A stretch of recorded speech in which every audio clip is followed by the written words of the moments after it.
When students got to express who they were and what mattered to them, they started more student groups, they organized more businesses, and they even challenged some established ways of doing things around campus.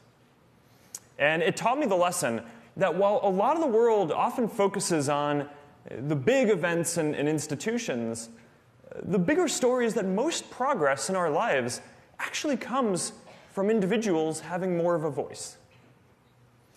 So since then, I've focused on building services that do two things: give people a voice and bring people together.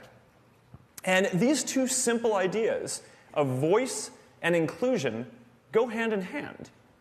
And we've seen this throughout history, even if it doesn't always seem that way today. More people being able to share their experiences and perspectives has always been necessary to build a more inclusive society. And it is our commitment to each other that we hold each other's right to express ourselves and be heard above our own desire to always get our way in every debate.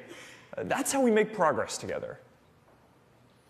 But this view is increasingly being challenged. Now, some people believe that giving more people a voice is driving division rather than bringing people together. More people across the spectrum believe that achieving the political outcomes that they think matter is more important than every person having a voice and being heard. And I think that that's dangerous. So today, I want to talk about why and some of the important choices around free expression that I think that we face going forward.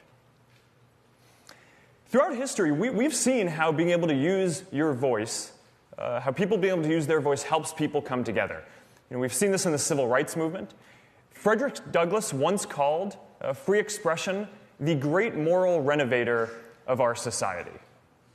He said, "Slavery cannot tolerate free speech." Civil rights leaders argued time and again that their protests were a protected form of expression, and one noted that nearly all of the cases involving the civil rights movement were decided on First Amendment grounds. We've seen this globally too, where the ability to speak freely has been central to the fight for democracy worldwide. The most repressive societies have always restricted speech the most, and when people are finally able to speak, they often use their voice to call for change. In this year alone, people have used their voices to end multiple long-running dictatorships in northern Africa, and we're already starting to hear from people whose voices had been excluded just because they were women or because they believed in democracy. Now, our idea of free expression has become much broader over even the last 100 years. Many Americans know about the Enlightenment history and how we enshrined the First Amendment into our Constitution, but fewer know just how dramatically our cultural norms and legal protections have expanded, even in recent history. The first Supreme Court case to seriously consider free speech in the First Amendment was in 1919. Schenck versus the United States. And back then, the First Amendment only applied to the federal government, so states could, and often did, restrict your right to speak. Our ability to call out things that we felt were wrong also used to be a lot more restricted. Libel laws used to impose damages if you said something negative about someone, even if it was true. The standard then shifted, so that way it was okay as long as you could prove that your critique was true.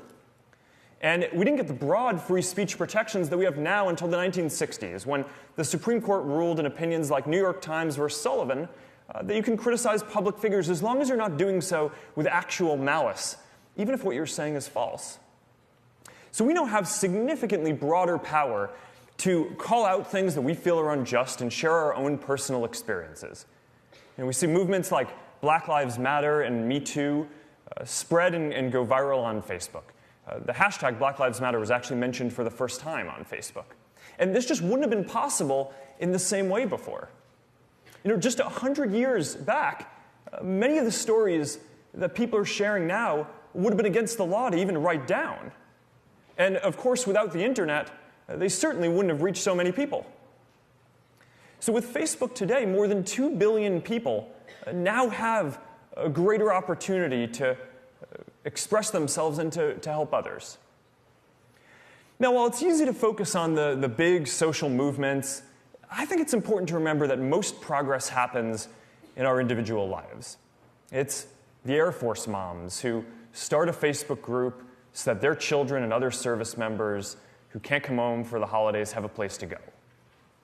It's the church group that comes together after the hurricane to provide food and to volunteer to help rebuild. It's the small business on the corner that now has access to the same sophisticated tools that only the big guys used to have access to. So now they can get their voice out too, reach customers, create more jobs in their town, and become a social hub in their community. Progress and social cohesion come from billions of stories like this happening all around the world. People having the power to express themselves at scale is a new kind of force in the world. It is a fifth estate alongside the other power structures in our society. And people no longer have to rely on traditional gatekeepers in politics or media to make their voices heard, and that has important consequences. And I understand the concerns that people have about how tech platforms have centralized power. But I actually believe that the much bigger story is how much these platforms have decentralized power by putting it directly into people's hands. It's part of this amazing expansion of voice that we've experienced through law and culture and now technology as well.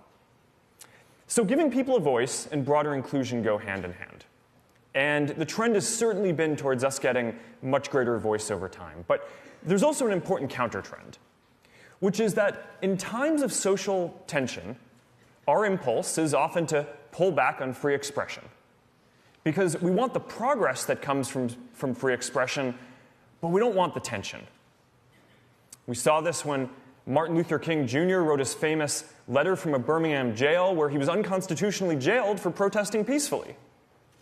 We saw this in the effort to shut down campus protests during the Vietnam War.